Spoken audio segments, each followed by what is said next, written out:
திருச்சிற்றம்பலம். தென்னாளுடைய சிவனை போற்றி, எந்நாட்டவர்க்கும் இறைவா போற்றி. அனைவருக்கும் வணக்கம். நாம் இன்னைக்கு கன்னி ராசிக்குண்டான செப்டம்பர் மாத பலன்களை பற்றி பார்க்கலாம். கன்னி ராசி அப்படிங்கிறது லக்னத்திலேயே, அதாவது ராசியிலேயே கேது இருக்கிறார் அப்படிங்கிற அமைப்பு உண்டு. ரொம்ப மன வருத்தங்க. கணவன் மனைவிக்குள்ள நிறைய பிரச்சனைங்க, தடைகள்ங்க. என்ன முடிவு பண்ணுறதுனே தெரியல.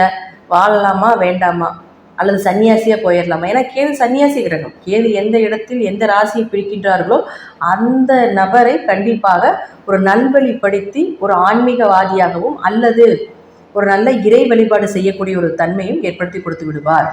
அப்போது கேது தான் பிரபஞ்சம். அப்போ பிரபஞ்சத்தை பற்றி தெரிஞ்சுக்கிறது, ஒரு நல்ல மைண்ட் ரிலீஃப் ஆகக்கூடிய ஒரு அமைப்பு. ஸோ ஸ்பிரிச்சுவலாக கேது சப்போர்ட் பண்ணும். மற்றபடி குடும்பம், தொழில் இது எல்லாமே கொஞ்சம் மைனஸ் தான்.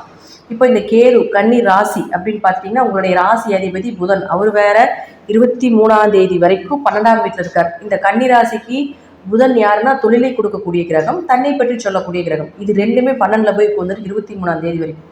அப்போ விரயங்கள், பயணம் அதிகமாக பண்ணுற, எதுக்கு போகிறோம் எதுக்கு வரனே தெரியல, ஆனால் ஓடிக்கிட்டு இருக்கிறோம் அப்படின்னு சொல்லுவாங்க. அப்புறம் அதே போல் பார்த்தீங்கன்னா, எந்த பணம் வருது, வர்ற காசு ஒன்றா வரமாட்டேங்குது, அல்லது வர காசு விரயமாகுது அப்படிங்கிறத கன்னிராசிக்கு இப்போ 23ஆம் தேதி வரைக்கும் நடக்கும். தொழிலில் பிரச்சனை, தொழில் ஓட மாட்டேங்குது, தொழிலில் பெரிய அளவுக்கு லாபங்கள் இல்லை அப்படிங்கிறத எடுத்துக்கலாம்.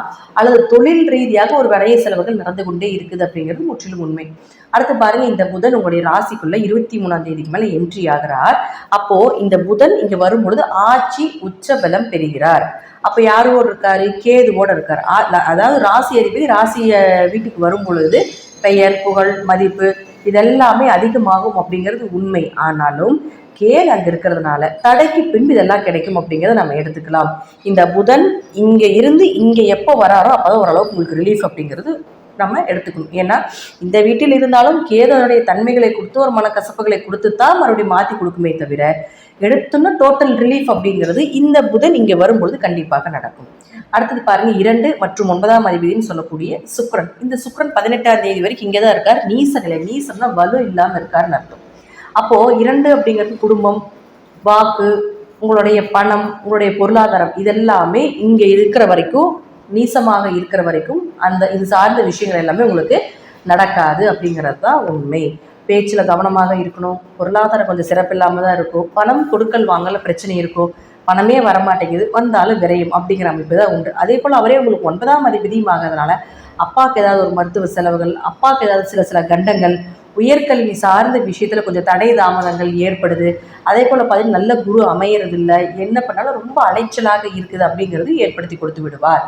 இப்போது எப்போ விலகும் அப்படின்னா, இது எல்லாமே இந்த 18ஆம் தேதிக்கு மேலே ஓரளவுக்கு பண வரவு கிடைக்கக்கூடிய ஒரு அமைப்பாக இந்த சுக்கிரன் ஏற்படுத்தி கொடுப்பார். ஏன்னா சுக்கிரன் தன்னுடைய சொந்த வீடான துலா வீட்டில் மூல திரிகோணம் பெறுகிறார். அப்போ மூல திரிகோணம் பெறும்பொழுது பலமாக இருக்க போகிறார்னு அர்த்தம். அப்போ இது அப்பா மூலமாக உதவிகள், பணம், பொருளாதாரம் இதெல்லாமே 18ஆம் தேதிக்கு மேலே நடக்கும் அப்படிங்கிறது மாற்று கருத்தே கிடையாது.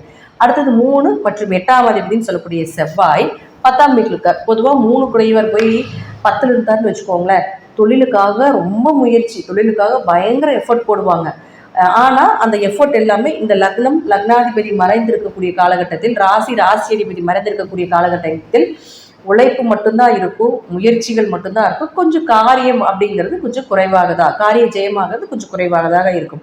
அது மட்டும் இல்லாமல் அவர் 8 குடைவரும் ஆகிய 10ஆம் வீட்டில் இருக்கிறதுனால கொஞ்சம் வேலை சார்ந்த விஷயத்தில் சில அவமானங்களும் பட வேண்டிய ஒரு சூழ்நிலைகளும் வரும் அப்படிங்கிறது உண்டு. ஏன்னா 8ஆம் இடம் அப்படிங்கிறது திடீர் அதிர்ஷ்டங்களையும் சொல்லும், திடீர் துரதிர்ஷ்டங்களையும் சொல்லும். உயிர் சொத்து 8ஆம் இடம். அதே போல் 8ஆம் இடம் அப்படிங்கிறது திடீர்னு எப்படி அவமானம் நடக்குதுன்னே தெரியாது, நம்ம செய்யாத தவறு கூட திடீர்னு அவமானப்படுத்த வேண்டிய சூழ்நிலைகளை ஏற்படுத்தி கொடுக்கும். அப்போ இது சார்ந்த விஷயத்தில் கொஞ்சம் கவனமாக இருந்து செயல்படுத்த வேண்டும். இப்போ அடுத்தது சூரியன். இந்த சூரியன் பாருங்க 12ஆம் வீட்டிலேயே இருக்கார். 12ஆம் அதிபதி 12ஆம் வீட்டில் ஆட்சி பலம் பெற்று 16ஆம் தேதி வரைக்கும் இருக்கும் பொழுது சொந்த உழைப்பால் ஜெயிப்பார்கள், கடின உழைப்பை போடுவார்கள். அதே போல் பயணங்கள் அதிகமாக உண்டு. யாராவது வெளிநாடு போகலான்னு இருக்கீங்க அப்படின்னா இந்த 16ஆம் தேதி வரைக்கும் ட்ரை பண்ணுங்கள், நிச்சயமாக நடப்பதற்குண்டான வாய்ப்புகள் உண்டு. அல்லது சும்மாவாவது ஒரு பயணம் போகிறோம், சுற்றுலாவாவது போயிட்டு வரேன்னு நினச்சிங்கன்னா அந்த 16ஆம் தேதி வரைக்கும் நிச்சயமாக நீங்கள் நினைத்த இடத்திற்கு சென்று வரக்கூடிய ஒரு அமைப்பையும் இந்த சூரியன் ஏற்படுத்தி கொடுப்பார். பொதுவாக இந்த சூரியன், கேது, புதன் இதனுடைய சேர்க்கை எல்லாமே இந்த மாதம் இந்த கன்னிராசிக்கு ஸ்பிரிச்சுவல் லெவல் சூப்பர். ஆன்மீகம், ஜோதிடம், இறை வழிபாடு, கோயிலுக்கு போகிறது, இதெல்லாமே ஓவராலாக நல்லாயிருக்கும். இன்னொரு பக்கம் பார்த்துட்டிங்கன்னா குழந்தை, குடும்பம், பணம், தொழில், இது எல்லாமே கொஞ்சம் டல்லாக தான் இருக்கும். ஸோ இந்த மாதம் இப்படி தான் இருக்க போது. இது சார்ந்து போகும்பொழுது இது முதல்ல தெரிஞ்சுக்கிட்டிங்கன்னா கொஞ்சம் மன வலி அப்படிங்கிறது கொஞ்சம் குறைவாக இருக்கும், அல்லது மனதை நீங்கள் தைரியப்படுத்திக் கொள்ளலாம் அப்படிங்கிறது தான் உண்மை. நான் சொல்லக்கூடிய கருத்துக்கள் தசாபுத்தி இப்படி சிறிது மாறுபடலாம். நன்றி. மீண்டும் ஒரு நல்ல பதிவில் சந்திக்கலாம். திருச்சிற்றம்பலம், தில்லைமலம், ஸ்ரீ நரசிம்ம திருவடிகளே சரணம்.